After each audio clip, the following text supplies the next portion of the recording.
Nobody Beats the Wiz was a chain of electronics stores that opened in 1977 and closed in 2004. Thank you for your suggestion. Nobody beats the Wiz. Don't miss the sensational Sharp home entertainment sale at the Wiz. Every Sharp VCR, rack system, portable microwave, and TV is on sale during the sharpest Columbus Week sale ever. Nobody beats the Wiz on this Sharp VHS VCR with wireless remote unreal at $288. On the Sharp high-tech 19-inch color TV with remote unstoppable at $299. On the Sharp AM/FM cassette breakaway, unbelievable at $47. Nobody beats the Wiz. Nobody beats the Wiz. The Sharp Columbus Week sale now at all 11 Wiz stores. Norman Jamal, aided by his four sons, Stephen, Lawrence, Marvin, and Douglas Jamal, started Nobody Beats the Wiz when he opened a store in 1976 on Fulton Street in downtown Brooklyn. The store sold video and audio equipment, home office equipment, compact discs and other pre-recorded music, digital video discs, and video cassettes. The store would later officially change its name to its well-known advertising slogan, Nobody Beats the Wiz, which was the name of Norman's favorite Broadway musical. By 1986, Nobody Beats the Wiz had 11 stores and was doing an estimated $200 million in annual sales. The chain entered New Jersey and Long Island that year by purchasing 6 Lafayette Electronics/Circuit City stores. It opened its first superstore in 1987 in Scarsdale, New York, and in 1981 introduced even larger stores, the first of them in Lake Grove, Long Island. Nobody Beats the Wiz was also a heavy advertiser, reportedly running some 180 radio and television commercials on any given day. The store chain also enlisted famous New York athletes such as Football Hall of Famer Joe Namath, New York Giants quarterback Phil Simms, and New York Knicks center Patrick Ewing to promote their stores.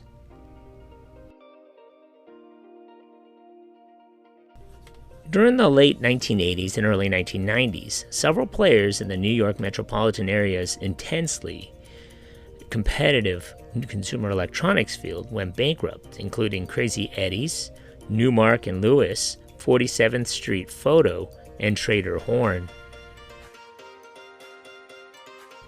Nobody Beats the Wiz took full advantage of the opportunity, having opened by mid-1992 14 stores since 1988 for a total of 36, including 5 in Connecticut, and 25,000 square foot superstore at Broadway and 8th Street in Manhattan. The company spent $45.6 million on advertising in 1992. In 1994, Nobody Beats the Wiz began selling personal computers and allied products in order to counter competitors such as Computer City and CompUSA, who are entering the New York market.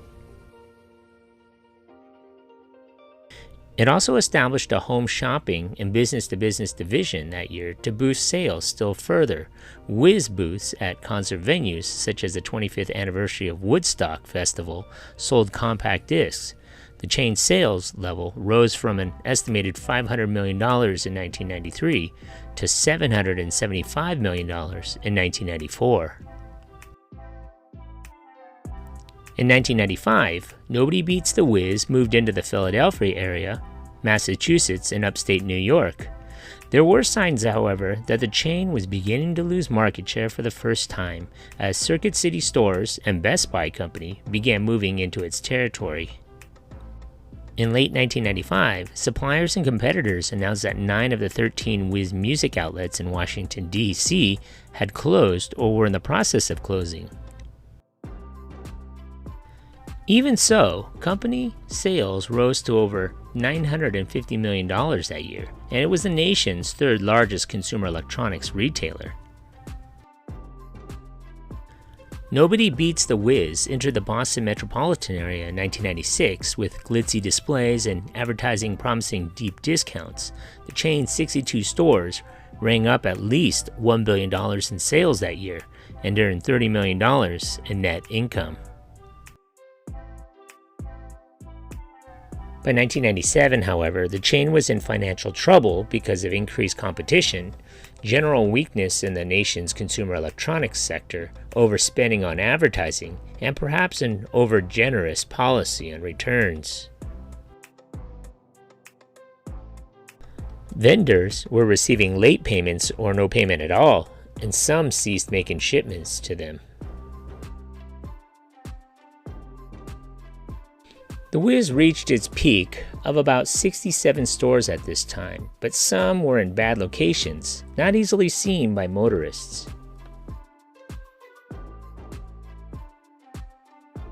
Perhaps another marketing faux pas was in New England. The New York-based chain had commercials by such New York superstars as Derek Jeter of the Yankees, which had little appeal, and slam, bam, push-in-your-face promotions, which were distasteful.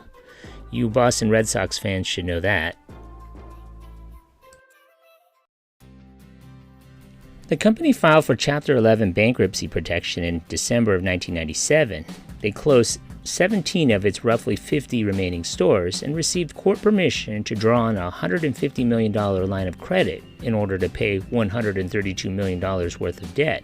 Only secured creditors could expect payment, however, because the company owed $354 million.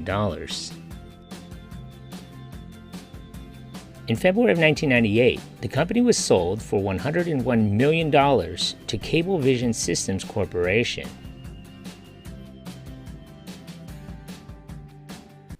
Cablevision eventually dropped the Nobody Beats the Wiz slogan. For a few years, the new company tried to revive the ailing chain, but decided to close it permanently in 2003. A Cablevision press release stated, "Continuing to operate the stores is no longer a viable option for Cablevision, as business conditions at the retailer eroded due to a weakened retail economy and other factors." So what are some of your favorite memories of this place? Leave a comment or a suggestion for a future video below. Be sure to hit that like button. Thanks for watching.